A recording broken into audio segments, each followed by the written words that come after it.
Have you ever wondered why some women seem to come alive after 50, while others quietly fade into the background?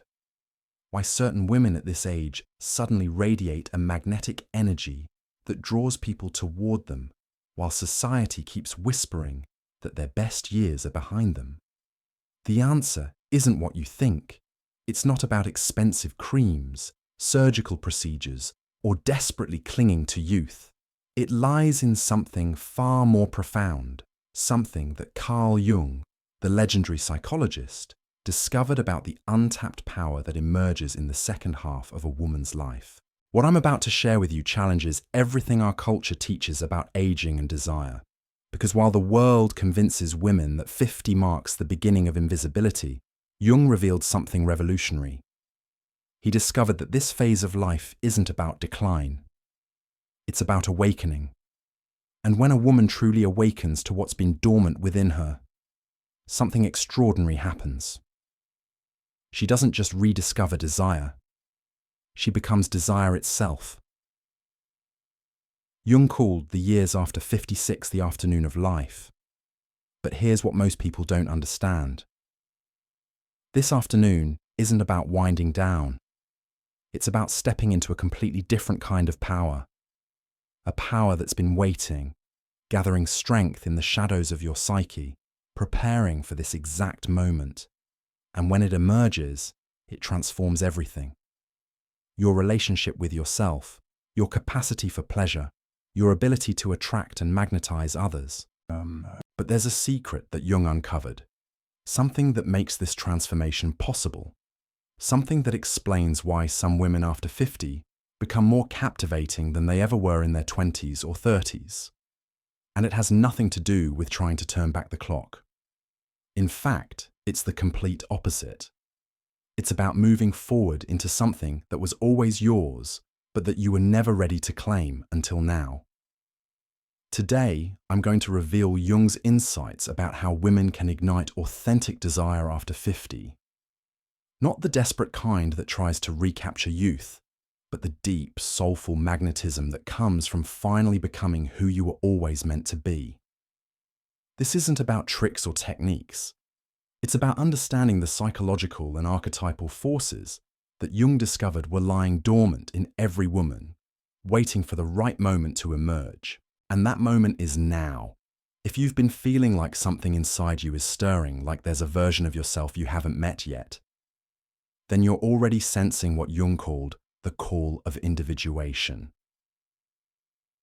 This is your psyche preparing you for one of the most powerful transformations of your life. So stay with me, because what you're about to discover will change not just how you see aging, but how you understand the very essence of feminine power. Jung spent decades studying what happens to the human psyche as it matures, and what he found about women over 50 was nothing short of revolutionary. While society sees this phase as a time of loss, Jung saw it as a time of liberation.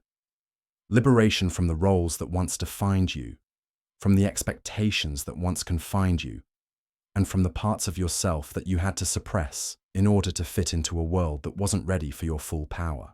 But here's where it gets fascinating. Jung discovered that every woman carries within her what he called archetypal energies. These are ancient patterns of power and wisdom that exist in the deepest layers of the feminine psyche. And while some of these energies are active during youth and early adulthood, others remain dormant, waiting for the psychological maturity that only comes with time and experience. The woman you were at 25 simply wasn't ready to handle the full force of what lives within you now.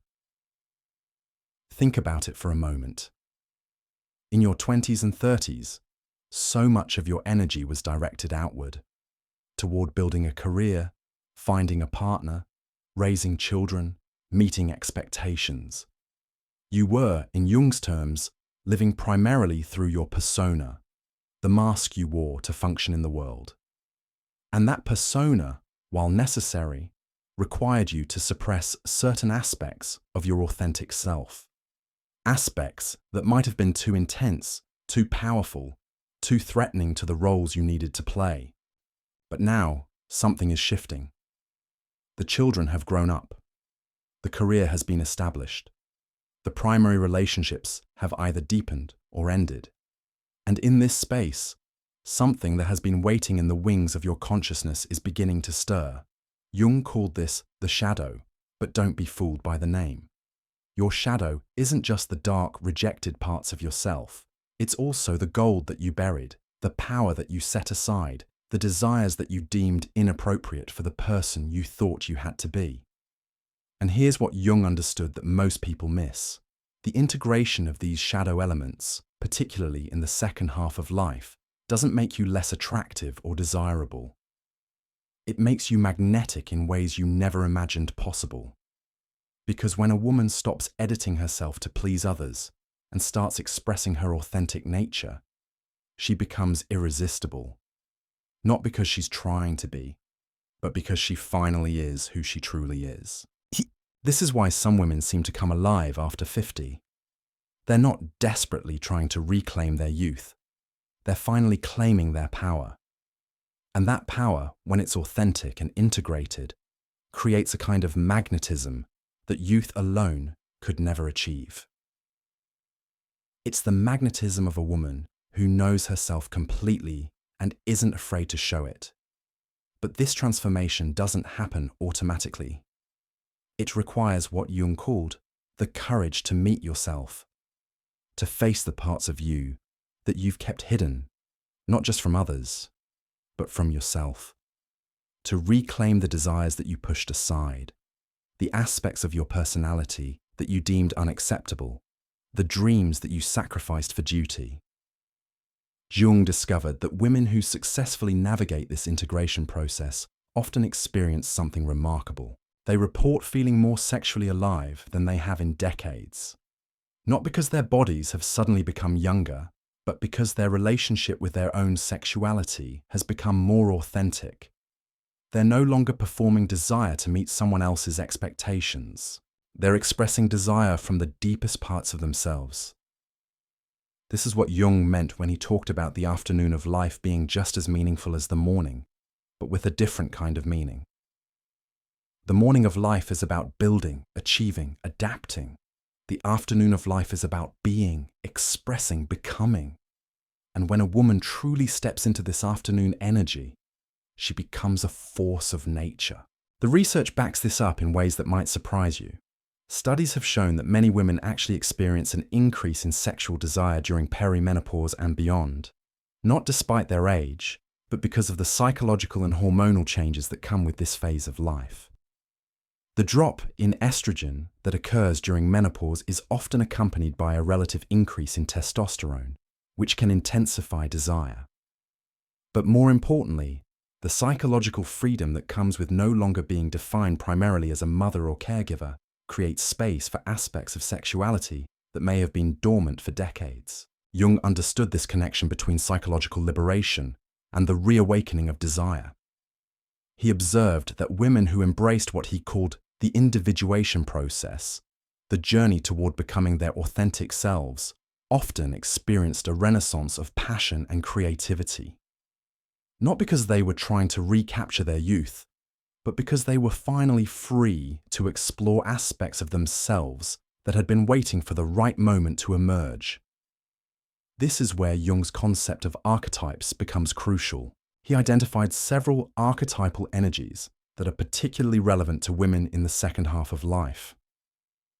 There's the wise woman, who has integrated her experiences into deep knowledge.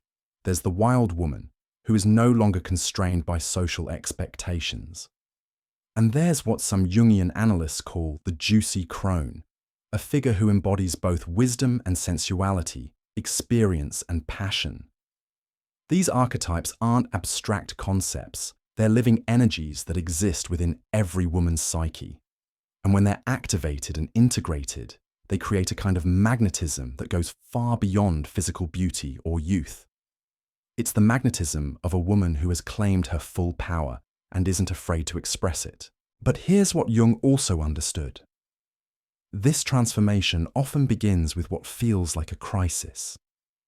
Many women in their 40s and 50s go through a period of questioning everything: their marriages, their careers, their identities, their desires.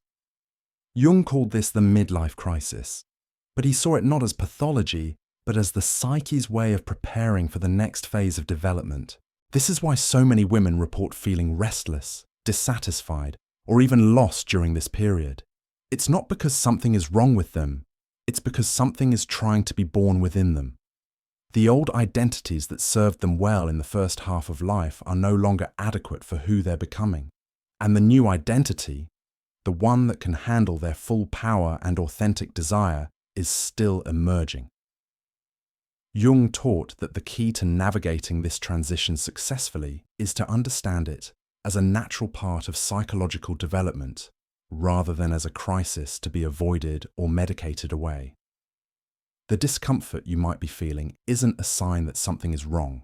It's a sign that something is trying to emerge, and that something has the potential to transform not just your relationship with desire, but your entire experience of being alive. This is where the journey really begins. Because once you understand that the stirring you feel isn't a problem to be solved, but a calling to be answered, everything changes. The question becomes not how to get back to who you were, but how to step fully into who you're becoming. And who you're becoming, according to Jung, is more powerful, more magnetic, and more authentically desirable than you've ever been before. The woman you were at 30 was playing by rules that weren't entirely your own. The woman you're becoming at 50 and beyond gets to write her own rules. And when a woman starts writing her own rules about desire, attraction, and power, something magical happens. She stops chasing and starts attracting. She stops performing and starts being. She stops apologizing for who she is and starts celebrating it. This is the beginning of what Jung called the second half of life. And for women who have the courage to embrace it fully, it's not about decline or settling. It's about ignition.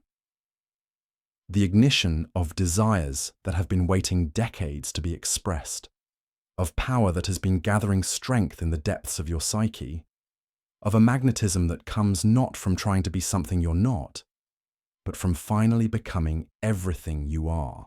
But Jung discovered something even more profound about this transformation. He realized that the desires that emerge in women after 50 aren't just personal desires. They're archetypal desires, connected to ancient patterns of feminine power that have been suppressed for centuries. When a woman begins to feel these stirrings, she's not just reconnecting with her individual sexuality, she's tapping into something far more primal and powerful. Jung called this the collective unconscious, and within it lie what he termed the goddess archetypes. These are timeless patterns of feminine energy that exist in every woman's psyche, waiting to be activated at the right moment in her psychological development.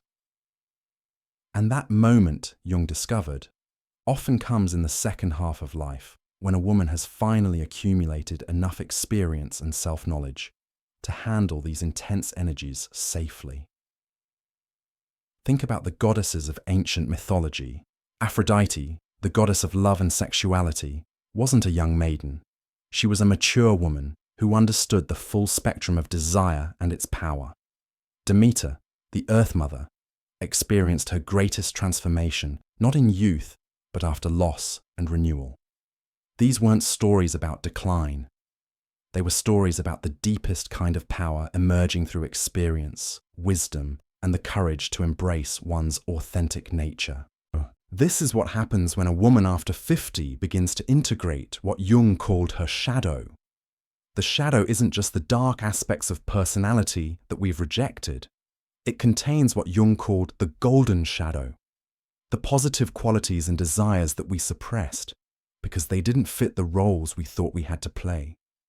For many women, their authentic sexuality, their fierce independence, their creative fire, their refusal to be diminished, all of these got pushed into the shadow during the years when survival and social acceptance required a more palatable version of themselves. But here's where Jung's insights become revolutionary. He discovered that when these shadow elements are integrated consciously and carefully, they don't create chaos or destruction. They create what he called wholeness.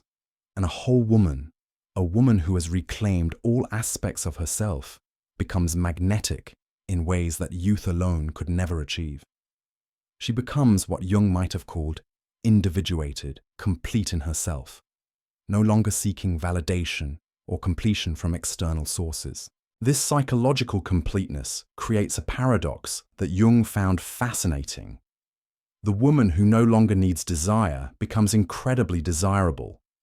The woman who no longer seeks attention becomes magnetic.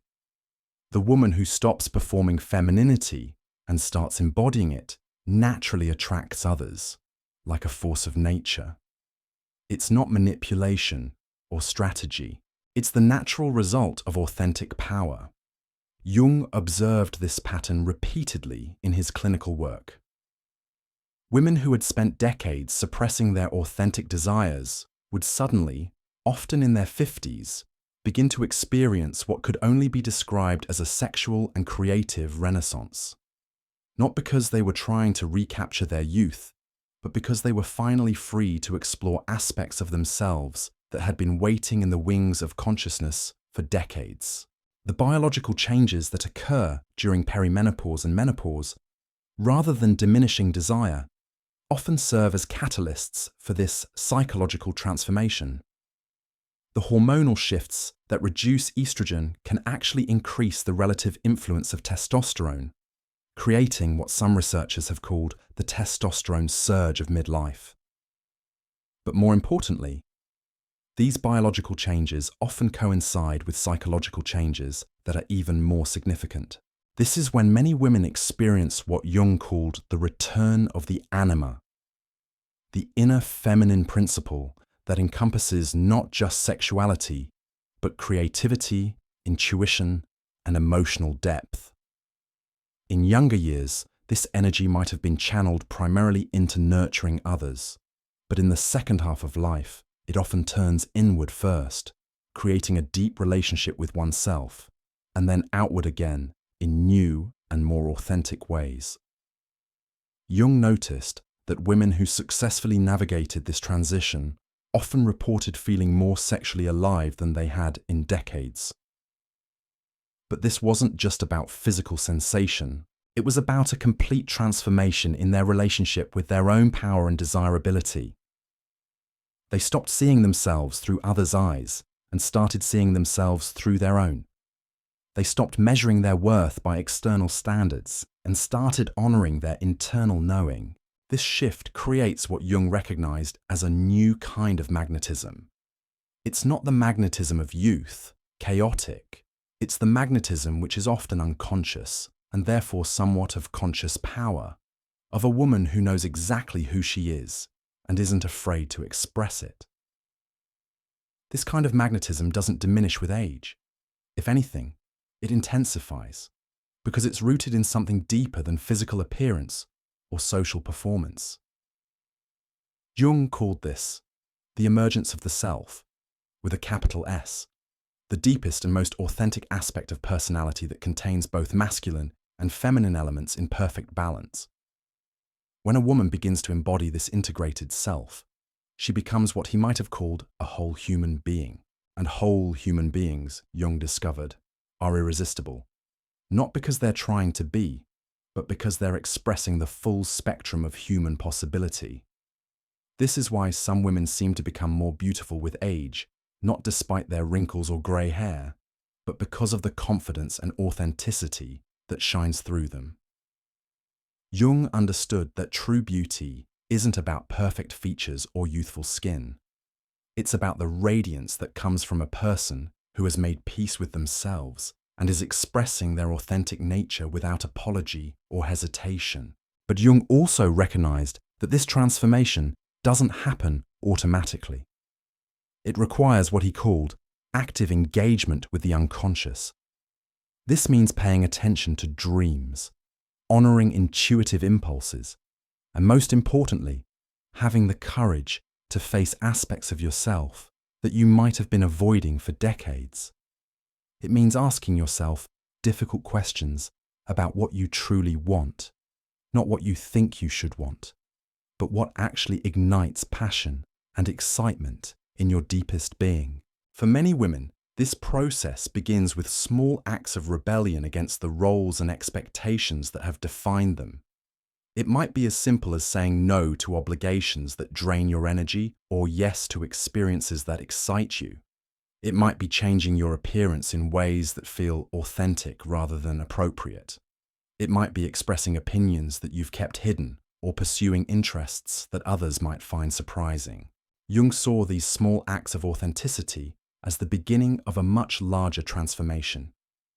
Each time a woman chooses her authentic desire over social expectation, she reclaims a piece of her power. Each time she honors her true feelings, rather than performing acceptable ones, she integrates another aspect of her shadow. Each time she chooses self-expression over self-suppression, she moves closer to what Jung called individuation. This process isn't always comfortable. Jung was honest about the challenges of psychological growth. The persona that you've worn for decades might resist these changes. Others in your life might feel threatened by your transformation. The comfortable predictability of your old identity might feel safer than the uncertainty of becoming who you truly are. But Jung believed that the discomfort of growth is always preferable to the slow death of living inauthentically. And here's what Jung discovered about women who have the courage to stay with this process. They don't just become more attractive or desirable in conventional terms. They become what he might have called luminous, radiating a kind of inner light that draws others toward them. They become magnetic, not because they're trying to attract anyone, but because they're finally expressing the fullness of who they are. This luminosity isn't dependent on youth or conventional beauty. It's dependent on authenticity and integration. It's the glow that comes from a woman who has stopped apologizing for her desires and started celebrating them. It's the radiance that emerges when someone finally stops hiding their light and lets it shine at full intensity. It's the magnetism that comes from being completely, unapologetically yourself. Jung understood that this kind of transformation has ripple effects that extend far beyond the individual woman experiencing it. When a woman after 50 steps into her authentic power, she gives permission to other women to do the same. She becomes what he might have called an archetypal figure, embodying possibilities that others didn't know existed. She proves that the second half of life isn't about decline or invisibility. It's about stepping into a kind of power that was impossible to access in youth. This is the secret that Jung uncovered about desire after 50. It's not about trying to recapture something you've lost. It's about claiming something you never knew you had. It's not about going backward to who you were. It's about moving forward into who you're becoming. And who you're becoming, according to Jung, is more powerful, more magnetic, and more authentically desirable than you've ever been before. The woman who emerges from this process of psychological integration isn't trying to compete with younger women. She's playing an entirely different game, one where her experience, wisdom, and hard-earned authenticity are advantages rather than limitations. She's not trying to prove her desirability. She's simply embodying it as a natural expression of who she is. This is where Jung's understanding of the feminine psyche reveals something that most people completely miss. He discovered that the desires that awaken in women after 50 aren't diminished echoes of youthful passion. They're entirely new forms of desire that were impossible to access earlier in life. Because these desires don't emerge from lack or desperation, they emerge from wholeness. And desire that comes from wholeness operates by completely different rules.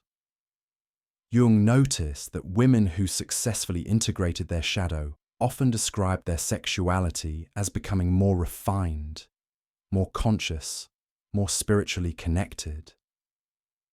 They weren't chasing physical sensation for its own sake. They were expressing something deeper, something that connected their bodies to their souls in ways they had never experienced before. This wasn't about performing desire to attract others. This was about embodying desire as a natural expression of their life force. Think about this for a moment. In your 20s and 30s, Desire might have been driven by biological imperatives, social pressures, or the need to secure a partner and build a life. But now, stripped of those external motivations, what remains is something much more authentic.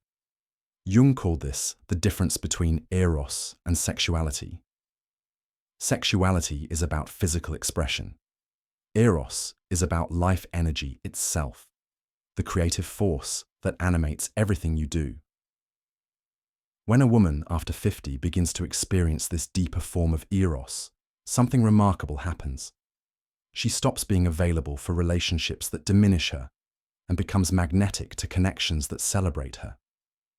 She stops accepting mediocre intimacy and starts demanding the kind of depth that matches the richness of her inner world. She stops settling for surface-level attractions and starts recognizing soul-level resonance. This is why Jung observed that many women report having the best sex of their lives after 50. Not because their bodies are functioning the same way they did at 25, but because their relationship with their sexuality has become infinitely more sophisticated. They know what they want. They know what they don't want. They're not performing for anyone's approval. They're expressing their authentic desires with the confidence that comes from decades of self-discovery. But here's where Jung's insights become even more profound. He realized that this transformation in sexuality is actually part of a much larger shift in consciousness. The woman who reclaims her authentic desires doesn't just change her love life. She changes her entire relationship with power, creativity, and self-expression. She becomes what Jung might have called a force of nature. Jung studied women who embodied what he called the archetypal energies of the mature feminine. These weren't women trying to cling to youth. These were women who had stepped fully into their power as wise, experienced, and authentically sexual beings. He noticed that they shared certain characteristics that made them irresistible to others, but more importantly, that made them completely comfortable in their own skin. First, they had developed what Jung called emotional sovereignty. They were no longer at the mercy of other people's opinions or moods. They had learned to regulate their own emotional state, to find their center regardless of external circumstances. This emotional independence created a kind of stability that others found incredibly attractive. People are drawn to those who are anchored in themselves rather than constantly seeking validation or reassurance. Second, they had integrated what Jung called their masculine and feminine energies. They could be soft and receptive when it served them, but they could also be fierce and directive when necessary. They weren't locked into rigid gender roles that required them to be only one way. This psychological flexibility made them fascinating to be around because you never knew which aspect of their personality might emerge in any given moment. Third, they had developed what Jung described as a direct relationship with their own creative power.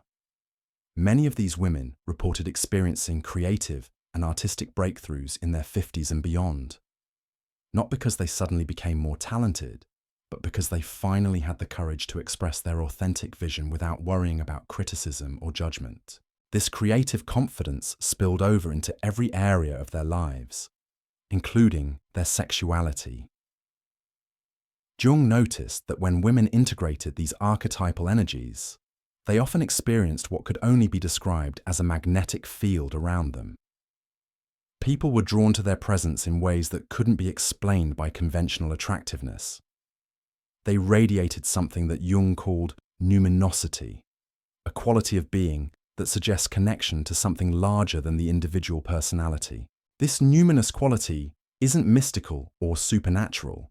It's the natural result of psychological integration. When someone has done the work of reclaiming their shadow, integrating their opposites, and expressing their authentic self, they become what Jung called individuated. And individuated people, he observed, have a kind of gravitational pull that draws others towards them. But Jung also understood that this transformation requires what he called the courage to disappoint. Many women spend the first half of their lives trying to meet everyone else's expectations. They become experts at reading what others want and providing it, often at the expense of their own authentic desires. The transformation that happens after 50 requires the willingness to disappoint those who preferred the more accommodating version of you. This doesn't mean becoming selfish or cruel. It means becoming honest about what you want and unwilling to compromise your authentic self for the comfort of others. Jung observed that women who made this shift often lost some relationships, but the relationships that remained became infinitely deeper and more satisfying. And new relationships that formed were based on attraction to their authentic self rather than their people-pleasing persona. Jung called this process the withdrawal of projections. For decades, you might have been carrying other people's expectations, dreams, and needs as if they were your own. The transformation after 50 involves recognizing what belongs to you and what belongs to others, and returning what isn't yours to carry. This creates space for your authentic desires to emerge and be expressed. The research on female sexuality after menopause supports Jung's observations in fascinating ways. Studies have found that women who report the highest levels of sexual satisfaction after 50 share certain psychological characteristics. They have high levels of self-acceptance. They're comfortable communicating their needs and boundaries. They've developed a positive relationship with their changing bodies. And most importantly, they've separated their self-worth from their ability to please others. Jung would recognize these characteristics as signs of psychological maturation. The woman who has learned to accept herself completely doesn't need others to validate her desirability. The woman who can communicate her needs clearly doesn't waste energy on unfulfilling connections. The woman who has made peace with her changing body can focus on pleasure rather than performance. The woman who has stopped deriving her worth from others' approval becomes magnetic because she's no longer needy or demanding. This is where Jung's concept of the anima becomes particularly relevant for women. While he originally described the anima as the feminine aspect within men, contemporary Jungian analysts have recognized that women also have an internal anima that represents their relationship with their own feminine essence. In the second half of life, this internal anima often undergoes a profound transformation. The anima of a young woman might be focused on attracting a mate, bearing children, or conforming to social expectations of femininity. But the anima of a mature woman becomes something much more powerful and autonomous. She's no longer performing femininity for others. She's embodying it for herself. She's not trying to fit into someone else's idea of what a woman should be. She's expressing her own unique version of feminine power. Jung observed that women who successfully integrated this mature anima often reported feeling more sensual and sexually alive than they had in decades. Not because they were trying to recapture their youth, but because they were finally free to explore their sexuality without the constraints of social expectation or biological urgency. They could focus on pleasure, connection, and authentic expression rather than reproduction or relationship security. This freedom creates what Jung recognized as a completely different relationship with desire. The desires that emerge aren't desperate or grasping. They're abundant and generous. They come from a place of fullness rather than emptiness. And desires that come from fullness have a magnetic quality that draws others toward them naturally and effortlessly. Jung also noticed that women who underwent this transformation often developed what he called a sacred relationship with their own bodies. Instead of seeing their bodies as objects to be judged or improved, they began to experience them as temples of their life force. This shift in perception created a radiance that others found incredibly attractive. When someone inhabits their body with reverence and appreciation, rather than criticism and shame, it shows in everything they do. This sacred relationship with the body often involves a complete reframing of what Jung called the aging process. Instead of seeing each change as a loss, mature women who embody their authentic power begin to see their bodies as chronicles of their experience, maps of their journey, evidence of their resilience and strength. This reframing creates a confidence that radiates from within and makes them magnetic to others who are drawn to genuine self-acceptance. Jung understood that this wasn't about denying the reality of physical changes or pretending that aging doesn't happen. It was about recognizing that true attractiveness has very little to do with meeting conventional beauty standards and everything to do with embodying your authentic self with complete confidence and appreciation. The woman who loves her body exactly as it is becomes infinitely more attractive than the woman who's constantly fighting against her natural changes. The desires that emerge from this place of self-acceptance are qualitatively different from desires rooted in insecurity or need. They're what Jung might have called sovereign desires, desires that come from choice rather than compulsion, from abundance rather than scarcity, from love rather than fear. And sovereign desires, Jung observed, have the power to create the kind of magnetic attraction that transcends age, conventional beauty, or social status. This is where Jung's insights reveal something revolutionary about the second half of a woman's life. The desires that awaken aren't weaker versions of youthful passion. They're entirely new forms of desire that were impossible to access earlier. They're desires that come from wisdom, from integration, from the courage to be completely yourself. And these desires, Jung discovered, have the power to ignite not just your own life, but the lives of everyone you touch. When a woman steps into this kind of authentic power, she doesn't just transform her own experience of desire and attraction. She becomes what Jung called a carrier of the archetypal feminine, embodying possibilities that inspire others to remember their own buried power. She proves that the second half of life isn't about decline or invisibility. It's about finally becoming who you were always meant to be. This transformation isn't just personal. Jung recognized that when a woman after 50 begins to embody her authentic power, she taps into what he called the collective feminine wisdom that has been suppressed for centuries. She becomes a living bridge between the ancient archetypal energies and modern consciousness. The desires that emerge aren't just her individual desires. They're expressions of something much larger, something that Jung understood was trying to heal and integrate within the collective human psyche. Jung observed that women who successfully navigated this transformation often reported experiencing what could only be described as initiatory dreams and visions. These weren't random psychological phenomena. They were the psyche's way of preparing consciousness for a new level of power and responsibility. The woman who dreams of ancient goddesses, who feels called to express herself in ways she never imagined possible, who suddenly finds herself capable of fierce protection and tender vulnerability in equal measure, is receiving what Jung called archetypal downloads. These archetypal energies don't emerge to make a woman more palatable to others. They emerge to make her more powerful for herself. Jung understood that the mature feminine operates by different rules than the accommodating feminine of earlier years. The mature feminine doesn't ask permission. She doesn't apologize for taking up space. She doesn't dim her light to make others comfortable. She burns bright because that's what authentic power does. It illuminates everything around it.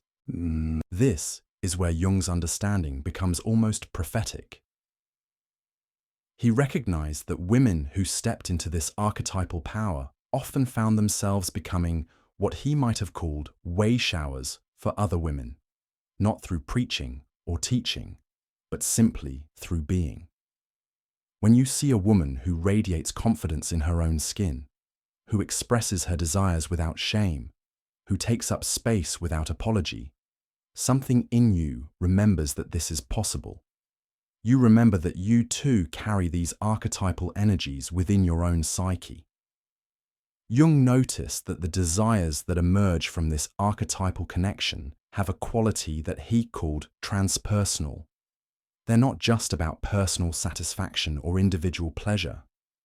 They're about expressing something larger through your individual experience. The woman who feels called to create, to lead, to inspire, to heal, to challenge, to comfort, All of these impulses emerge from the same source.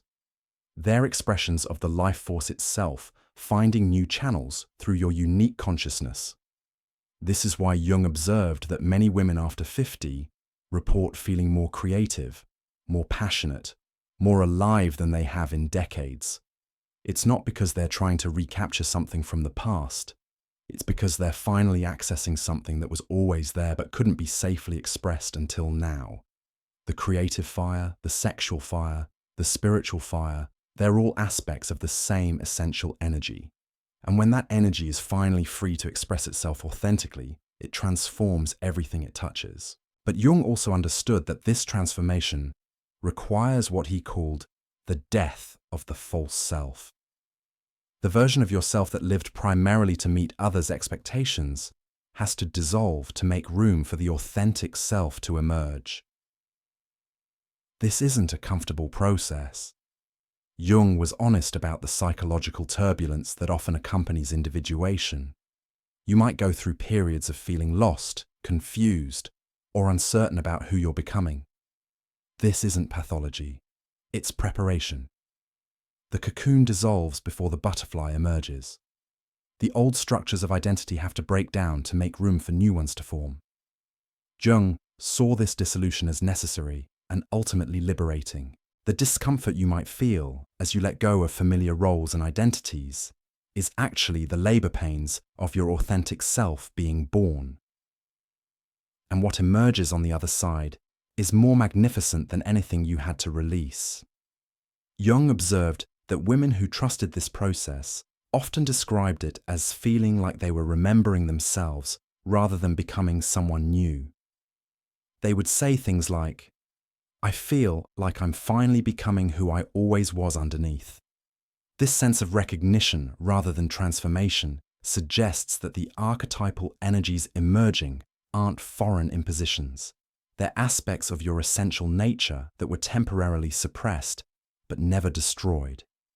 This remembering often begins with small moments of recognition.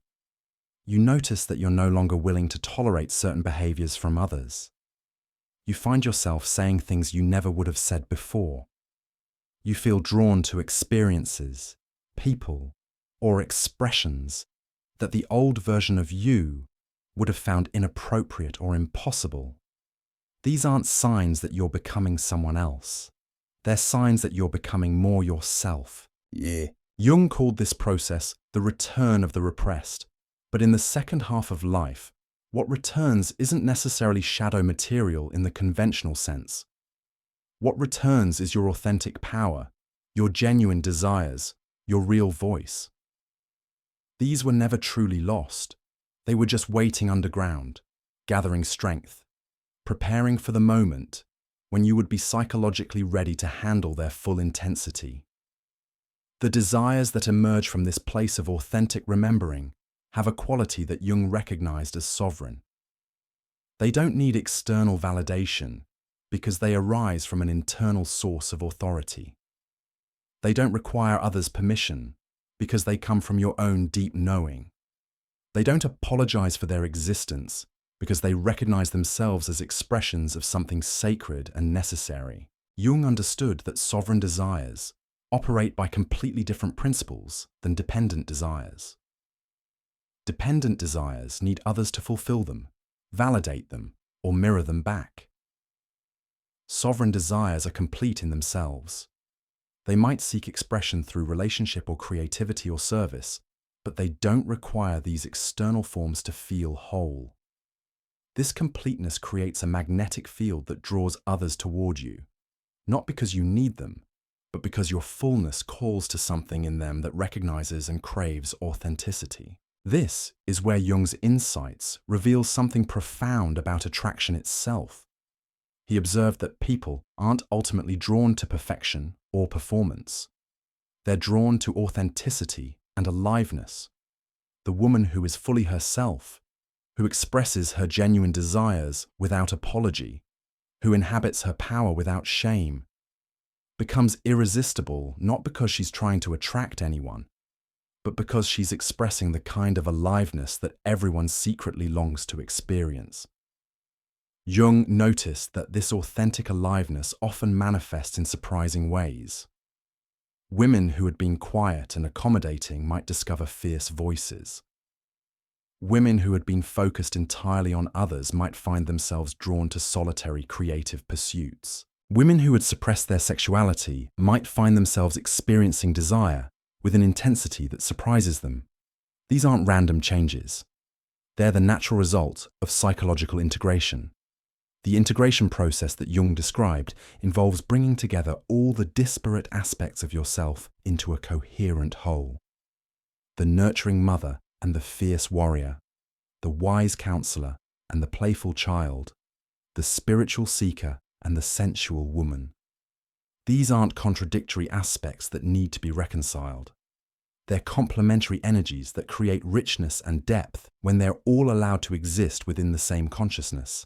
Jung observed that women who successfully integrated these various aspects often reported feeling like they had access to a much wider range of responses to life situations. They could be gentle when gentleness was called for, but they could also be fierce when protection was needed. They could be receptive when receptivity served them, but they could also be directive when leadership was required.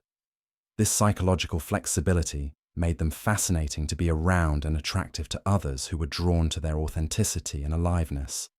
But Jung also recognized that this integration process often involves confronting what he called the unlived life.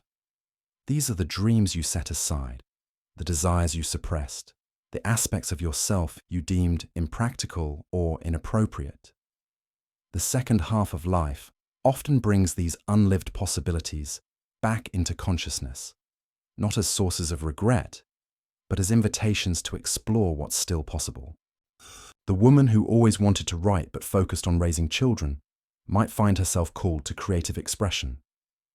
The woman who suppressed her sensuality to be respectable might discover a passionate nature she didn't know she possessed. The woman who lived quietly might find herself drawn to leadership or public expression. These aren't midlife crises in the conventional sense. They're what Jung called individuation imperatives, callings from the deepest parts of the psyche to express aspects of yourself that have been waiting for their moment to emerge. Jung understood that answering these calls requires tremendous courage because it means disappointing the people who preferred the more predictable version of you. Family members who benefited from your constant availability might resist your newfound boundaries. Friends who enjoyed your accommodating nature might feel threatened by your authentic self-expression. Partners who were comfortable with your self-sacrifice might struggle with your self-advocacy. But Jung also observed that the relationships that survive this transformation become infinitely deeper and more satisfying. When you stop performing a version of yourself to maintain others' comfort, you create space for genuine intimacy based on who you actually are, rather than who you think you should be. The people who can love and appreciate your authentic self are the only relationships worth maintaining anyway.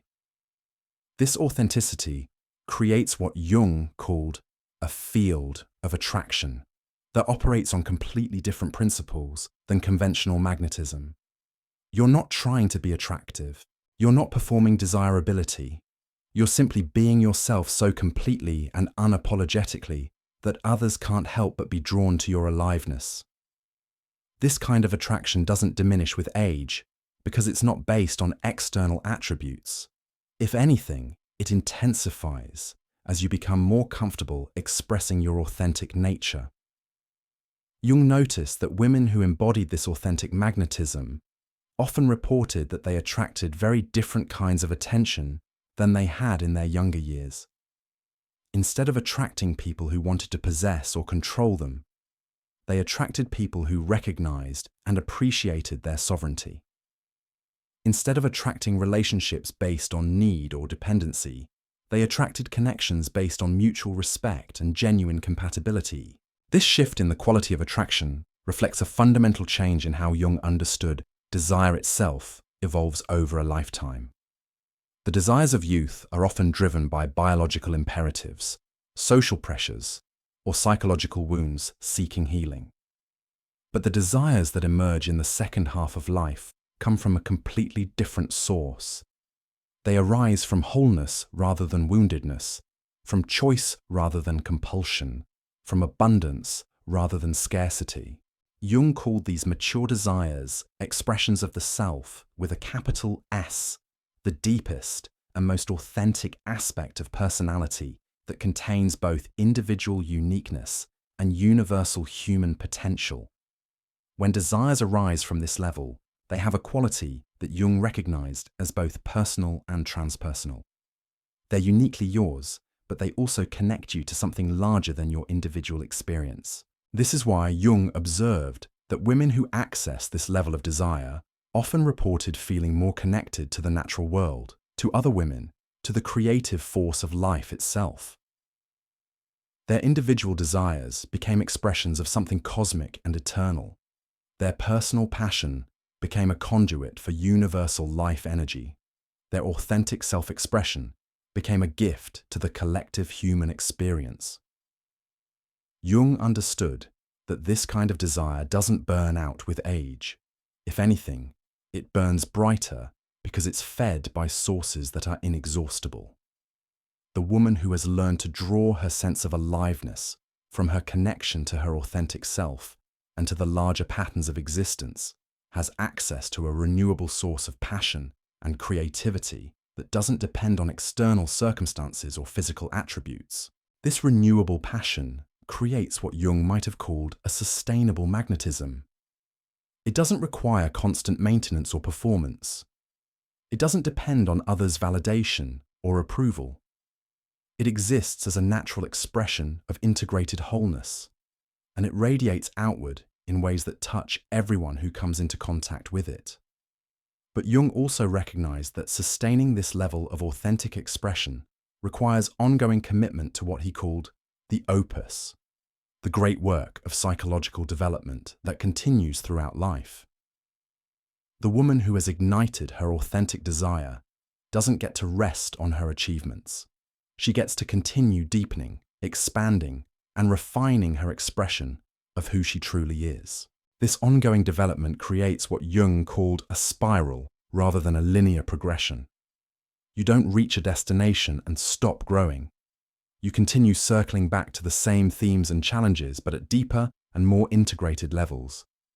Each time you encounter an old pattern or familiar challenge, you have the opportunity to respond from a more mature and integrated place. Jung observed that women who committed to this ongoing development often became what he called wise women in the truest sense.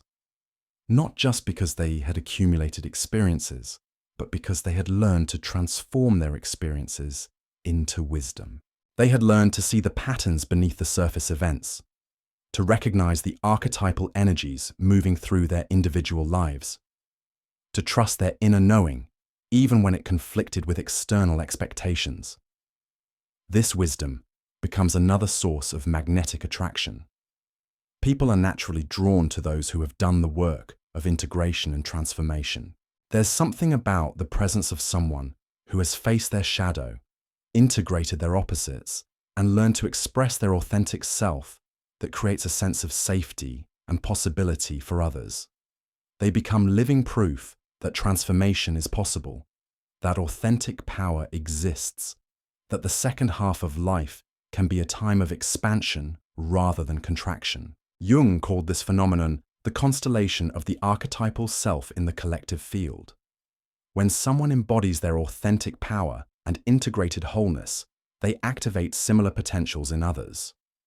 The woman who has learned to express her desires without shame gives others permission to do the same. The woman who has claimed her power without apology shows others that this is possible. The woman who has learned to love herself completely creates a field of self-acceptance that others can feel and be inspired by. This ripple effect extends far beyond the individual woman experiencing the transformation. Jung understood that personal individuation always has collective implications. When you do the work of becoming authentically yourself, you contribute to the healing and evolution of the larger human community. Your individual transformation becomes a gift to the collective unconscious. adding to the storehouse of human potential and possibility. This is where Jung's understanding of desire after 50 reveals its deepest significance. It's not just about personal fulfillment or individual attraction. It's about the evolution of human consciousness itself. The woman who has the courage to embody her authentic power and express her genuine desires is participating in something much larger than her own life story.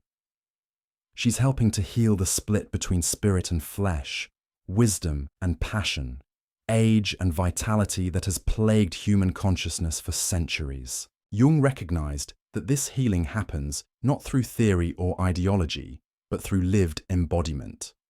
The woman who demonstrates that desire and wisdom can coexist, that passion and maturity can enhance each other, that power and authenticity can create magnetic attraction, is providing something invaluable to the collective human experience. She's proving that the second half of life isn't about decline or invisibility. It's about stepping into a kind of power that was impossible to access in youth. This embodied proof becomes a beacon for other women who are struggling with their own transitions and transformations. When you see someone living authentically, expressing their desires without shame, inhabiting their power without apology, something in you remembers that this is possible. You remember that you too carry these potentials within your own psyche, waiting for the right moment and the necessary courage to emerge. Jung called this the activation of dormant archetypal potentials. The authentic expression of one person's individuation journey activates similar possibilities in others. This is why the woman who has learned to ignite her own desire after 50 often finds herself surrounded by others who are beginning their own journeys of transformation. She becomes what Jung might have called a catalyst for collective awakening. But Jung also understood that this catalytic role comes with responsibilities as well as privileges. The woman who has accessed her authentic power has an obligation to use it wisely, to express it in ways that heal rather than harm, to channel it in service of something larger than her own immediate desires. This doesn't mean suppressing her authenticity or returning to people-pleasing patterns. It means learning to express her power in ways that uplift and inspire rather than dominate or manipulate.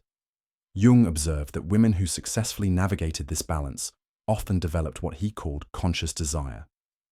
Their wants and needs didn't disappear or diminish, but they became more refined, more conscious, more aligned with their deepest values and highest potentials.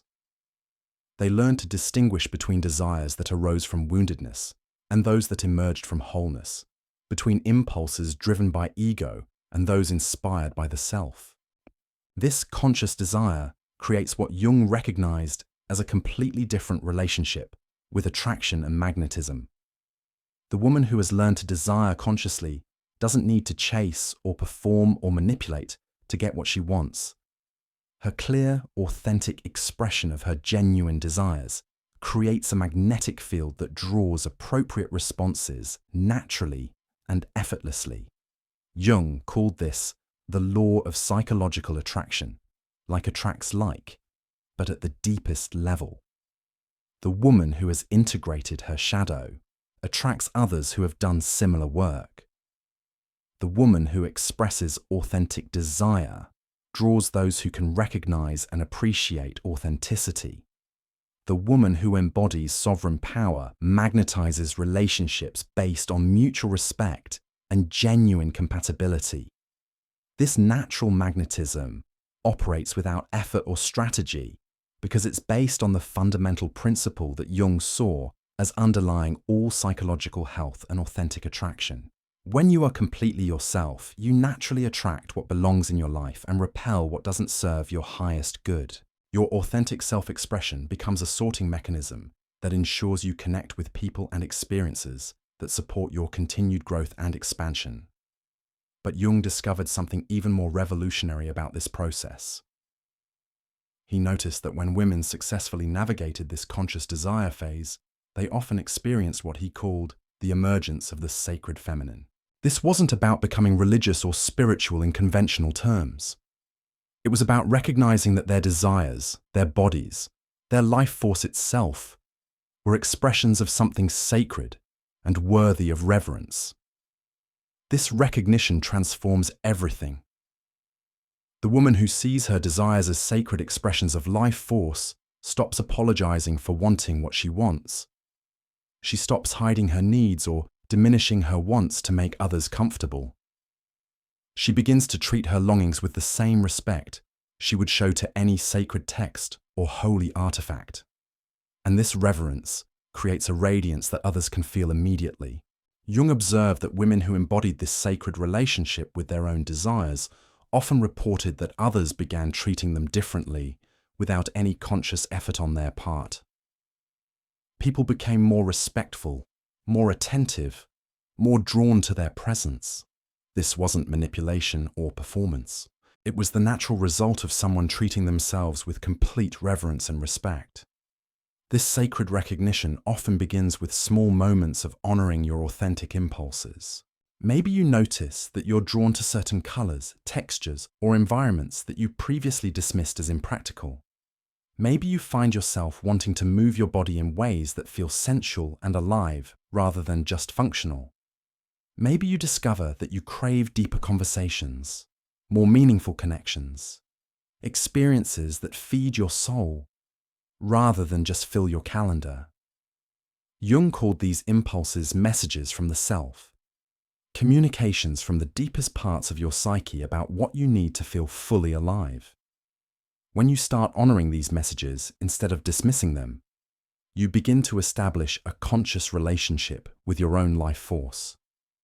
And that relationship becomes the foundation for everything that follows.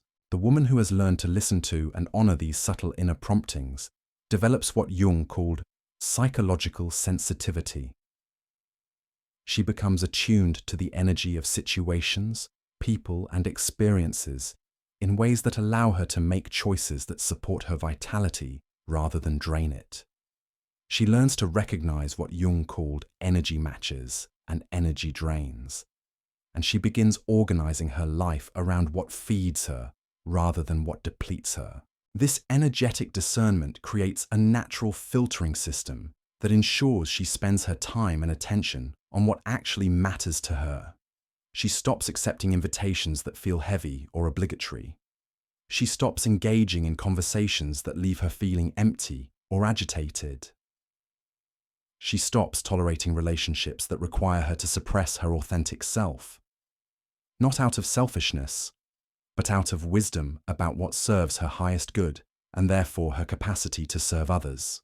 Jung noticed that women who developed this kind of energetic discernment often experienced what could only be described as a refinement of their desires. They became less interested in surface-level attractions and more drawn to depth, authenticity, and genuine compatibility.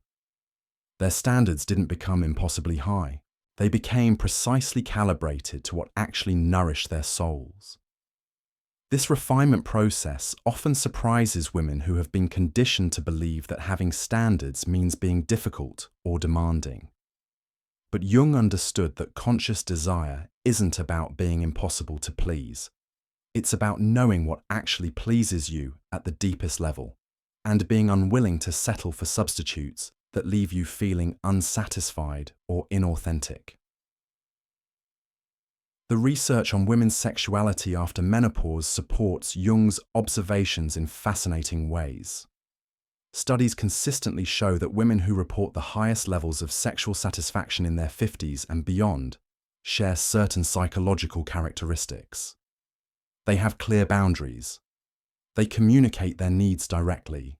They've developed positive relationships with their changing bodies. And most importantly, they've learned to prioritize their own pleasure and satisfaction rather than performing for others' approval. Jung would recognize these characteristics as signs of psychological maturation and individuation.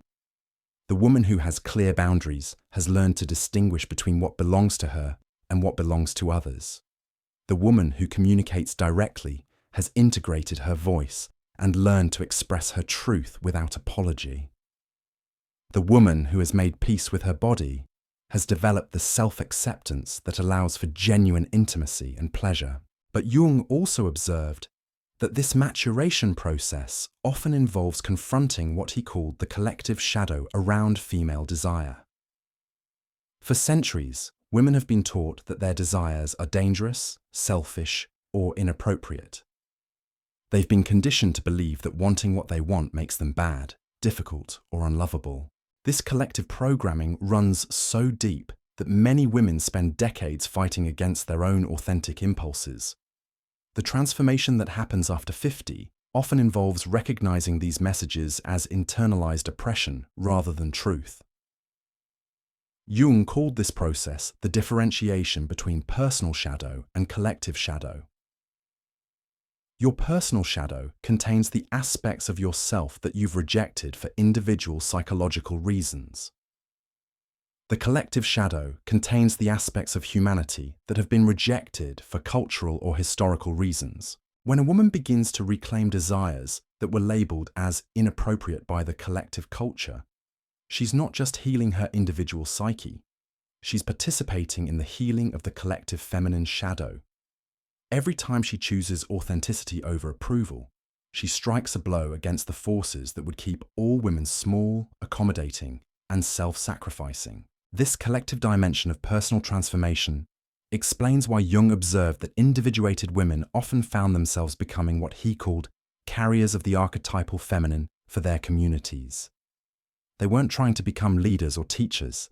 They were simply being themselves so completely that others began to remember possibilities they had forgotten existed. Jung noticed that these women often reported having profound dreams and visions during their transformation process. Dreams of ancient goddesses, wise women, or powerful feminine figures weren't random psychological phenomena. They were what Jung called compensatory dreams, messages from the collective unconscious designed to balance the one-sided consciousness that had suppressed feminine power for so long. These archetypal dreams often provided images and symbols that helped women understand their transformation in larger historical and spiritual contexts. The woman who dreams of Aphrodite isn't just processing her individual sexuality. She's connecting with an eternal pattern of feminine power that exists in the collective human psyche. The woman who dreams of wise elder women isn't just dealing with her own aging. She's accessing the archetype of the crone that contains centuries of accumulated feminine wisdom. Jung understood that these archetypal connections weren't escape from reality, but deeper engagement with it. When a woman connects with the eternal patterns of feminine power that exist in the collective unconscious, she gains access to resources and wisdom that her individual personality could never generate on its own. She becomes both herself and something larger than herself. This connection to archetypal energies often manifests as what Jung called numinous experiences, moments when ordinary consciousness opens to reveal something sacred, eternal, and profoundly meaningful. The woman who experiences her sexuality as sacred isn't being delusional or grandiose.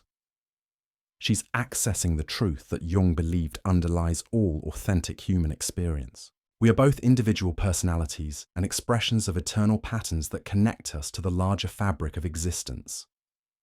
When a woman begins to experience her desires as expressions of these eternal patterns, everything changes. She stops seeing her wants and needs as personal problems to be solved or managed. She begins to experience them as cosmic forces expressing themselves through her individual consciousness. This shift in perspective creates what Jung called a religious attitude toward life, not in the sense of conventional religion, but in the sense of recognizing the sacred dimension that underlies all existence. This religious attitude toward her own desires creates a kind of reverence that transforms how she expresses them. She doesn't demand or grasp or manipulate to get what she wants. She expresses her desires as prayers, as offerings, as sacred communications between herself and the larger intelligence that moves through all life. And this quality of expression creates responses that match its sacred nature. Jung observed that women who developed this sacred relationship with their desires often experienced what could only be described as miraculous synchronicities. The right people appeared at the right times. Opportunities opened that seemed designed specifically for their unique gifts and needs. Resources flowed toward them in ways that couldn't be explained by conventional logic. Jung called this the operation of what he termed the transcendent function, the psychological mechanism that connects individual consciousness with the larger patterns of meaning and purpose that exist in the collective unconscious. When someone aligns their personal desires with these larger patterns, they gain access to a kind of support and guidance that transcends what their individual will could ever accomplish. But Jung also emphasized that accessing this transcendent function requires what he called the sacrifice of the ego's agenda. The part of you that wants to control outcomes, manipulate circumstances, and force results has to step aside to make room for something larger to operate. This doesn't mean becoming passive or giving up your agency. It means learning to express your desires with clarity and commitment while remaining open to how they might manifest in ways your limited perspective couldn't have imagined. This balance between clear intention and open receptivity creates what Jung recognized as the optimal condition for manifestation. The woman who knows what she wants and expresses it clearly, but remains flexible about how it appears, creates space for the transcendent function to bring her desires into reality in ways that serve not just her individual needs, but the larger patterns of healing and evolution that are always moving through human experience. Jung noticed that women who mastered this balance often became what he called natural manifestors, not because they were using special techniques or following particular formulas, but because they had aligned their individual will with the larger will of the self. Their desires became expressions of what wanted to emerge through them rather than demands they were making upon life. This alignment creates what Jung called effortless effort. The woman who is expressing her authentic desires in service of her highest development finds that life begins to support her in ways she never experienced when she was fighting against her own nature or trying to want what she thought she should want instead of what actually ignited her passion and enthusiasm. The effortless quality that emerges doesn't mean that challenges disappear or that everything becomes easy. It means that even difficulties feel meaningful and purposeful rather than random and punishing. The woman who is aligned with her authentic path experiences obstacles as opportunities for growth rather than evidence that she's doing something wrong.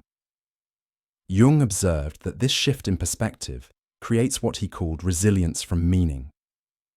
The woman who understands her challenges as part of a larger pattern of development can endure difficulties that would break someone who saw them as meaningless suffering.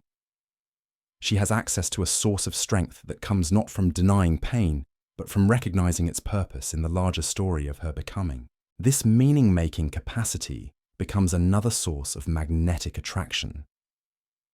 People are naturally drawn to those who have learned to find purpose in difficulty, who can transform suffering into wisdom, who radiate the kind of strength that comes from having been tested and emerged more authentic rather than more bitter. Jung called this the wounded healer archetype, but in the context of women after 50, it takes on a particular significance. The woman who has learned to transform her own pain into wisdom becomes someone others instinctively seek out when they're facing their own challenges and transitions. Not because she has easy answers, but because she embodies the possibility of growth through difficulty. This embodied wisdom creates what Jung recognized as teaching through presence rather than instruction. The woman who has successfully navigated her own transformation doesn't need to lecture or advise to help others. Her very existence demonstrates that change is possible, that authentic power can be claimed, that desire can be rekindled even after it seems lost forever. Jung noticed that women who embodied this kind of wisdom often found themselves in conversations and situations where others spontaneously shared their deepest struggles and aspirations. Not because these women were trying to be therapists or counselors, but because their presence created a field of safety and possibility that invited authentic communication. This natural counselor quality emerges not from training or technique, but from the psychological integration that creates what Jung called a container for others' experiences. The woman who has learned to hold her own contradictions and complexities with compassion naturally creates space for others to explore their own inner conflicts without judgment or pressure to resolve them quickly. Jung understood that this capacity to hold space for complexity of the greatest gifts, that and contradiction is one mature women bring to their relationships and communities. The young woman often sees in black and white, good and bad, right and wrong. The mature woman who has integrated her shadow understands that most of life exists in shades of grey, that wisdom often involves holding multiple truths simultaneously, that growth happens in the spaces between certainties. This comfort with ambiguity and paradox creates what Jung called psychological sophistication. The woman who can hold both her light and her shadow, both her strength and her vulnerability, both her wisdom and her continuing questions, becomes someone others can trust with their own complexities and contradictions. This trustworthiness creates deep intimacy in relationships because others sense that they don't have to perform perfection or hide their struggles to be acceptable. The woman who has made peace with her own imperfections naturally creates permission for others to be human, flawed, and still fundamentally worthy of love and respect. Jung observed that this permission-giving quality often manifested in women's relationships becoming deeper and more satisfying across all areas of their lives. Friendships became more honest and supportive. Family relationships became less focused on roles and expectations and more focused on genuine connection. Romantic relationships became based on authenticity rather than performance. But Jung also recognized that this deepening process often involved letting go of relationships that couldn't accommodate the woman's authentic self. Not everyone is comfortable with depth, honesty, and emotional sophistication. Some people prefer surface-level interactions that don't challenge their own defenses or invite them to grow. The woman who is committed to her own authenticity often finds that her social circle naturally reorganizes itself around her new energy. Some relationships fade away without drama or conflict. They simply lose relevance as both parties recognize that they no longer serve each other's highest good. Other relationships deepen dramatically as both people feel permission to show up more authentically. Jung called this process the natural selection of relationships based on energetic compatibility. When you stop performing a false self to maintain others' comfort, you create space for connections based on genuine resonance rather than mutual accommodation of each other's defenses and limitations. This natural sorting process often reveals that the woman has been carrying far more relationships than actually nourished her. Many of the connections she maintained out of obligation, guilt, or habit fall away, leaving space and energy for relationships that actually support her continued growth and authentic self-expression. Jung observed that this clearing process, while sometimes initially lonely, ultimately creates room for much more satisfying connections to emerge. The woman who is no longer available for superficial relationships becomes magnetic to others who are also seeking depth, authenticity, and genuine intimacy. These new connections often have a quality that Jung called soul recognition. The people who are drawn to the woman who has done her inner work recognize something in her that resonates with their own deepest aspirations. They're not just attracted to her personality or circumstances, they're drawn to the quality of consciousness she embodies. Jung noticed that these soul-level attractions often transcended conventional categories and expectations. Age differences that might have seemed significant become irrelevant when the connection is based on psychological and spiritual compatibility. Social differences that might have created barriers dissolve when the attraction is rooted in authentic recognition rather than surface-level criteria.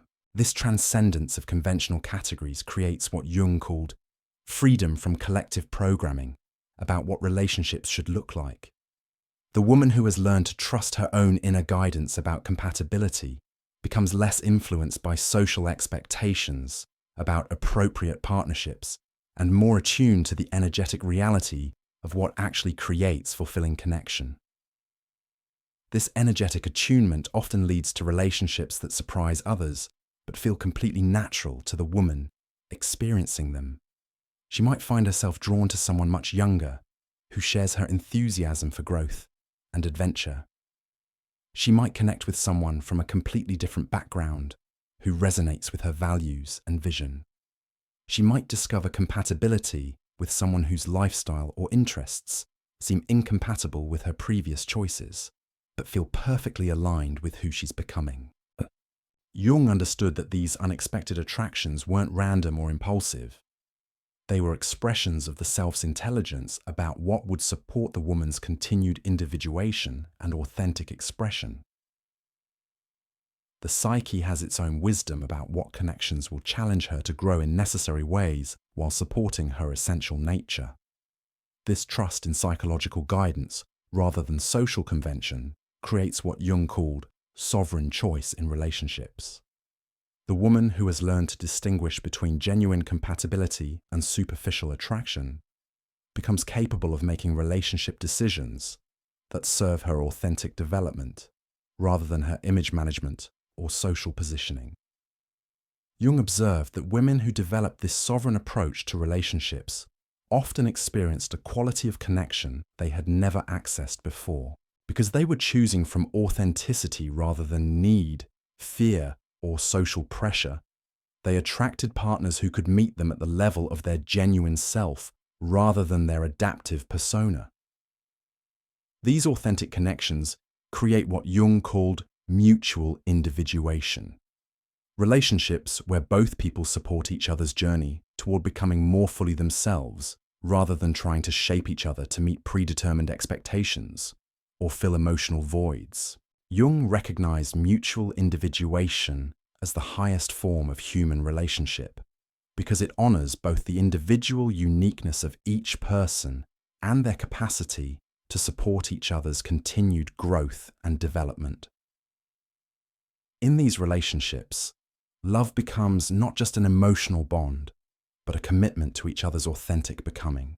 This kind of love creates what Jung called sustainable intimacy because it's based on reality rather than projection, on genuine appreciation rather than idealization, on actual compatibility rather than desperate need.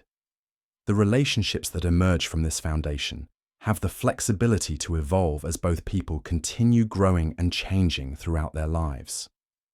Jung noticed that women who experienced this level of authentic intimacy often reported feeling more alive and energized by their relationships rather than drained or diminished by them, because they were being loved for who they actually were rather than who they pretended to be.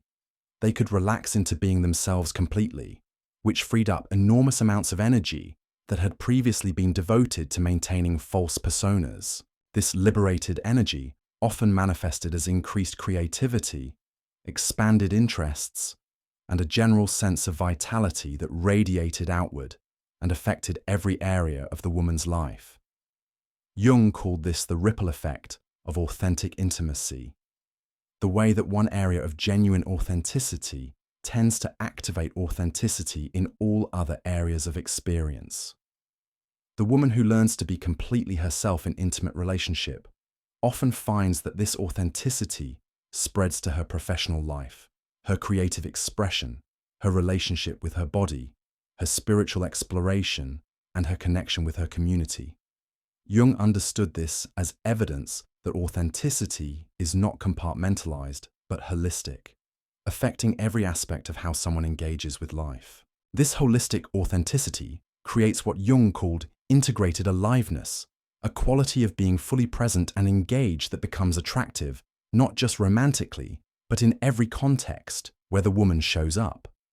Colleagues want to work with her, Friends seek her company. Opportunities seem to find her, not because she's trying to impress anyone, but because her genuine engagement with life creates an energy field that others want to be part of.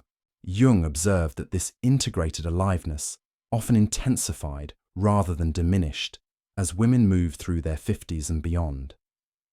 Because it was rooted in psychological authenticity rather than physical attributes, it became more rather than less powerful as the woman gained experience, wisdom, and confidence in her own nature. This increasing rather than decreasing magnetism challenged everything Jung's culture believed about women and aging. He observed women in their 60s and 70s who were more compelling, more attractive, more sought after than they had ever been in their youth. Not because they were trying to look younger, but because they had finally learned to be completely themselves. Jung called this phenomenon the blooming of the authentic self, a process that often reached full flower in the later decades of life, when the woman had accumulated enough experience and self-knowledge to express her genuine nature without apology or hesitation. This blooming created what he recognized as a completely different kind of beauty, one that transcended physical appearance and emanated from the integration of all aspects of the personality into a coherent and radiant whole. This integrated radiance becomes what Jung understood as the ultimate form of attraction, because it appeals not just to surface desires, but to the deepest longings of the human heart. Everyone wants to be in the presence of someone who is completely themselves, who has made peace with their contradictions, who radiates the kind of aliveness that comes from authentic self-expression. Jung recognized that this kind of radiance couldn't be manufactured or performed. It could only emerge through the patient work of psychological integration, the courage to face and embrace all aspects of oneself, and the commitment to expressing one's authentic nature, regardless of others' reactions or expectations. The woman who has done this work becomes what Jung called a living demonstration of human possibility. She proves that it's possible to age with vitality, to grow more rather than less attractive with time, to experience deeper rather than diminished desire, to become more rather than less yourself as the years pass. This living proof becomes a gift, not just to her own life, but to everyone who encounters her. She expands others' sense of what's possible, challenges limiting beliefs about aging and desire, and embodies the kind of authentic power that inspires others to begin their own journeys toward wholeness and self-expression. Jung understood that this inspirational quality wasn't something the woman was trying to create. It was a natural byproduct of her commitment to her own authenticity and growth. When someone lives their truth fully, they automatically give others permission to do the same. When someone embraces their authentic desires without shame, they create space for others to acknowledge and honor their own longings. This permission-giving quality creates what Jung called a field of possibility around the individuated woman. Others sense that different ways of being are available, that the conventional scripts about aging and desire and appropriate behavior aren't the only options. They begin to imagine that they too might have access to the kind of vitality and authenticity they see embodied in her presence. Jung observed that this field effect often extended far beyond the woman's immediate relationships. She might inspire colleagues to take creative risks, friends to pursue long-buried dreams, family members to express aspects of themselves they had kept hidden. Her authenticity becomes contagious in the most positive sense, activating dormant potentials in everyone she encounters. This activation happens not through preaching or teaching, but through what Jung called the transmission of archetypal energy. When someone embodies an archetype fully, whether it's the wise woman, the creative, the lover, or any other pattern of human potential, they become a conduit for that energy to flow into the collective field and inspire others to access similar potentials within themselves. The woman who has ignited her authentic desire after 50 often finds herself becoming a conduit for what Jung called the renewal of the feminine principle in the collective consciousness.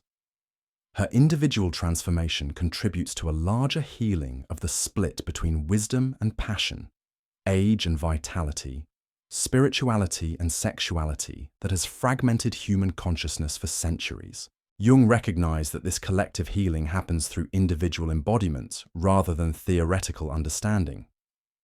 Each woman who successfully integrates her authentic desires and expresses her genuine nature contributes to the growing field of evidence that such integration is possible.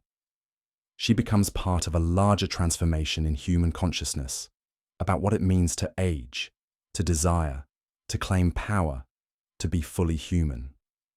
This contribution to collective transformation gives the woman's individual journey a significance that extends far beyond personal fulfillment. She becomes what Jung called a culture creator, someone whose authentic expression helps to establish new patterns of possibility for future generations of women. Jung understood that culture changes not through legislation or ideology, but through the accumulation of individuals who embody different ways of being. Each woman who refuses to disappear into invisibility after 50, who continues to express her desires without apology, who claims her power without permission, contributes to a cultural shift that makes it easier for other women to do the same. This cultural creation happens through what Jung called the constellation of new archetypal patterns in the collective unconscious. The more women embody the possibility of vital, authentic, desire-filled aging, the more this becomes an available template for others to access and express in their own unique ways. Jung saw this process as part of the natural evolution of human consciousness, the way that individual psychological development contributes to the development of the species as a whole. The woman who has the courage to ignite her authentic desire after 50 is participating in something far larger than her own personal journey.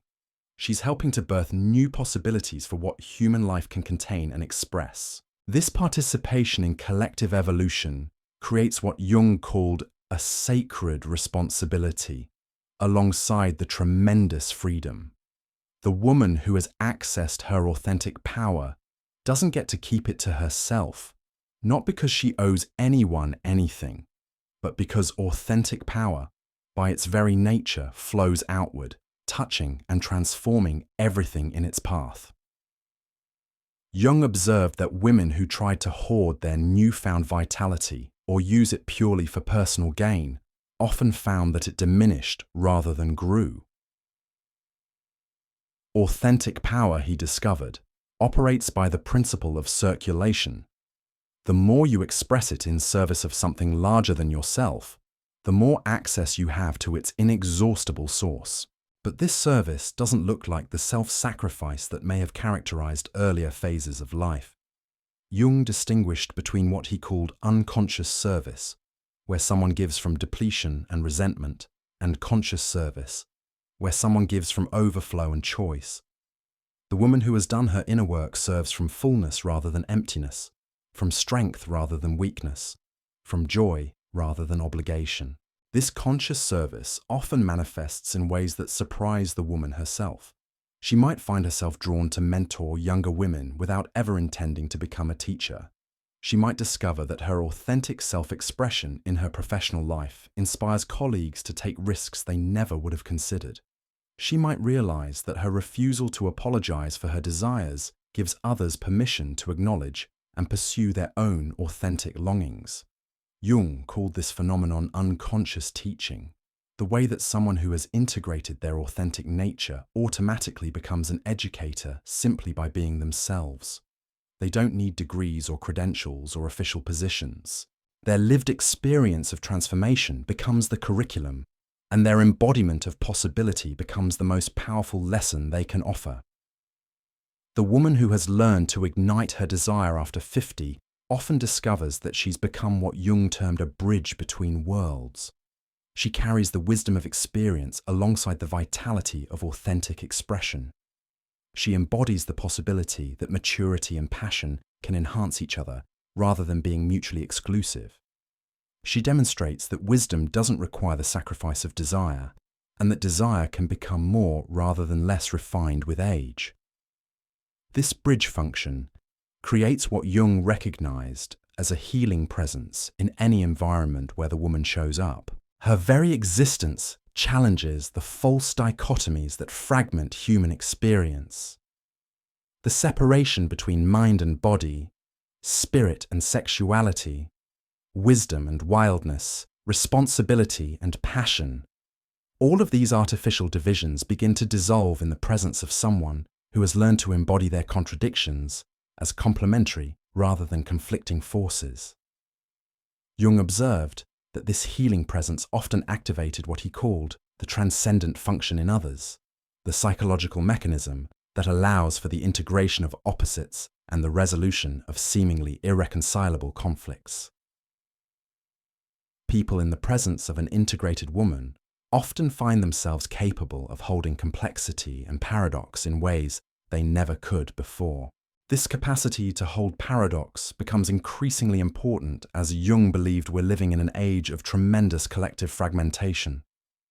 The ability to embody both strength and vulnerability, both independence and connection, both fierce boundaries and open hearts, both discriminating wisdom and generous compassion, these become essential skills for navigating the complexity of contemporary life.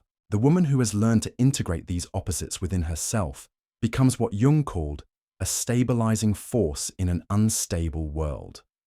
Not because she has all the answers or never experiences uncertainty, but because she has learned to find her center regardless of external circumstances. She has developed what Jung termed inner authority, the capacity to navigate from her own deep knowing rather than being constantly blown about by others' opinions, social trends, or cultural pressures. This inner authority creates what Jung recognized as unshakable presence. The woman who knows who she is and isn't afraid to express it radiates a kind of stability that others find incredibly attractive and comforting. In a world where so many people are lost, confused, or constantly adapting to others' expectations, the person who is anchored in their authentic self becomes like a lighthouse, providing guidance simply by being consistently themselves. But Jung also understood that developing this inner authority requires ongoing vigilance against what he called the collective undertow, the constant pressure to conform, to diminish oneself, to return to safer but less authentic ways of being.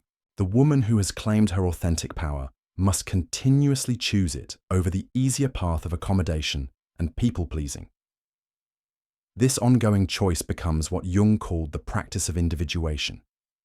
It's not a destination you reach once and then maintain effortlessly. It's a daily commitment to choosing authenticity over approval, depth over surface, your own knowing over others' expectations. Each choice strengthens the muscle of authentic self-expression and makes the next choice slightly easier. Jung observed that women who committed to this daily practice often experienced what he called cumulative empowerment. Each authentic choice builds on the previous ones, creating momentum toward ever greater self-expression and ever deeper satisfaction. The woman who consistently chooses her truth over others' comfort finds that her capacity for truth-telling expands, her tolerance for inauthenticity decreases, and her attraction to genuine connection intensifies. This cumulative effect creates what Jung recognized as an upward spiral of authenticity and magnetism. The more real she becomes, the more she attracts people and situations that support her continued realness. The more she expresses her authentic desires, the more life responds by providing opportunities for even deeper fulfillment. The more she trusts her inner knowing, the more reliable and sophisticated that knowing becomes. Jung called this the self-reinforcing nature of individuation. Each step toward authenticity makes the next step more natural and necessary. Each integration of previously rejected aspects of self creates space for even deeper aspects to emerge. Each claiming of personal power reveals new levels of power that were previously inaccessible.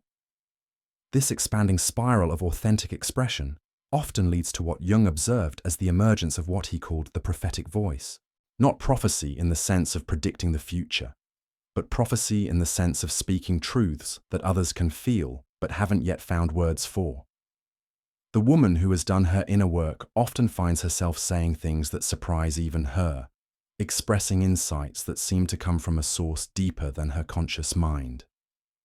Jung understood this prophetic capacity as the natural result of the integration work that connects individual consciousness with the collective unconscious. When someone has learned to listen to the deeper currents of psychic life within themselves, they often find that they can sense and articulate the deeper currents that are moving through the collective human experience. This capacity to speak for the collective shadow, to give voice to what others are feeling but can't express, to articulate the changes that are trying to happen in human consciousness, often makes the individuated woman a sought-after presence in her community. People instinctively recognize that she has access to wisdom and insight that goes beyond her personal experience. But Jung also cautioned that this prophetic capacity comes with the responsibility to use it wisely. The woman who can see and speak truth has an obligation to do so in ways that heal rather than harm, that inspire rather than destroy, that invite growth rather than create shame or despair. The power to see through collective illusions must be balanced with the compassion to meet people where they are in their own journey of awakening. Jung observed that women who successfully balanced truth-telling with compassion often became what he called wisdom keepers for their communities.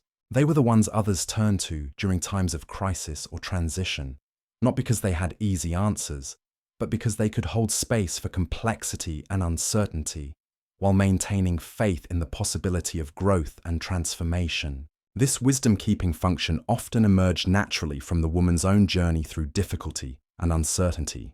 Having learned to navigate her own dark nights of the soul, her own periods of confusion and transition, her own process of dying and rebirthing, she developed the capacity to accompany others through similar passages without trying to rush or fix or rescue them from the necessary difficulties of growth. Jung called this capacity companioning rather than rescuing.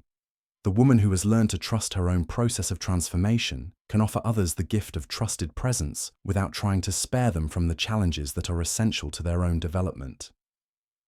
She becomes what he termed a midwife of the soul, someone who can assist in the birth of others' authentic selves without trying to control the process or take credit for the outcome. This midwifing quality often manifests in subtle but powerful ways. A conversation with her might leave someone feeling more connected to their own inner wisdom. Her presence might give someone the courage to make a change they've been contemplating for months or years. Her example of authentic living might inspire someone to stop compromising their own truth for others' comfort. Jung recognized that this influence happens through what he called energetic transmission rather than direct teaching. The woman who has learned to embody her authentic power transmits that possibility to others simply by being herself. Her energy field carries information about what's possible, and others' psyches pick up that information on levels deeper than conscious awareness. This transmission often works most powerfully on other women who are in various stages of their own awakening process. Jung observed that women who had successfully navigated their own transformation often found themselves surrounded by other women who were beginning to question their own lives, relationships, and assumptions about what was possible for them. These gatherings weren't planned or orchestrated. They happened naturally as women who were living authentically attracted others who were ready to explore their own authenticity. Jung called this the magnetic effect of individuation, the way that psychological wholeness draws others who are seeking their own path to wholeness. The woman who has learned to ignite her desire after 50 often becomes what Jung termed a catalyst for collective awakening among women. Her example proves that transformation is possible, that authentic power can be claimed, that desire can be renewed, that the second half of life can be a time of expansion rather than contraction. But Jung also observed that this catalytic role often comes with challenges and responsibilities that the woman hadn't anticipated. Others might project their own unlived potential onto her, expecting her to be perfect, or to have all the answers. Some might become dependent on her energy, rather than doing their own inner work. Others might feel threatened by her transformation and try to pull her back into old patterns and roles. Jung called these projections and expectations the shadow side of visibility. When someone becomes a living example of transformation, they often become a target for others' projections about what such transformation should look like or provide. The woman who has claimed her authentic power must learn to distinguish between genuine requests for wisdom or companionship and projections that would drain her energy or compromise her authenticity. This discernment becomes another essential skill in the ongoing practice of individuation. Jung observed that women who learn to maintain their authentic expression while refusing others' projections often became even more magnetic and effective as agents of transformation. Their ability to remain themselves while engaging meaningfully with others created what he called sustainable service, the capacity to give from overflow without burning out or becoming depleted. Jung noticed that this sustainable service often took forms that surprised the women themselves. They might find themselves drawn to creative projects that express their unique vision and insights. They might discover entrepreneurial impulses that led them to create businesses or organizations that served purposes they cared deeply about. They might feel called to political or social action that aligned with their values and utilized their particular gifts and perspectives. Whatever form their service took, Jung observed that it shared certain characteristics. It emerged from authentic desire rather than obligation. It utilized their unique gifts and perspectives rather than trying to fit them into conventional roles. It provided opportunities for continued growth and self-expression rather than requiring them to suppress aspects of themselves. And it created ripple effects that extended far beyond their immediate sphere of influence. Jung called this the multiplication effect of authentic action.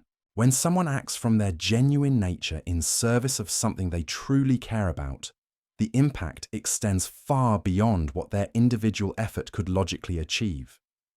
Their authenticity gives their actions a power and resonance that touches others in ways that calculated or strategic action never could. The woman who has learned to ignite her desire after 50 often discovers that her authentic actions create what Jung termed synchronistic support. The right people appear at the right times. Resources flow toward her projects in unexpected ways. Opportunities open that seem designed specifically for her unique combination of gifts and intentions. Obstacles that seem insurmountable suddenly dissolve or reveal unexpected solutions. Jung understood these synchronicities not as magical thinking, but as evidence of the transcendent function operating in the external world. When someone aligns their individual will with the deeper patterns of meaning and purpose that exist in the collective unconscious, they gain access to forms of support and guidance that transcend what their personal effort could accomplish. But Jung also emphasized that accessing synchronistic support requires what he called ego sacrifice, the willingness to let go of the need to control outcomes and manipulate circumstances. The woman who wants to force results through willpower alone cuts herself off from the larger intelligence that could guide and support her efforts in ways she never could have planned or orchestrated. Perhaps you came to this video expecting tips and techniques, but what you've discovered is something far more profound. Jung's insights reveal that igniting desire after 50 isn't about recapturing youth or following formulas. It's about finally having the courage to become who you were always meant to be. The woman who embraces this transformation doesn't just change her own life, she becomes living proof that the second half of life holds possibilities that youth could never access. Your authentic desires, your integrated power, your willingness to be completely yourself, these aren't just personal victories. They're contributions to the healing of human consciousness itself. The question isn't whether you're ready for this transformation. The question is whether you're ready to stop hiding from your own magnificence.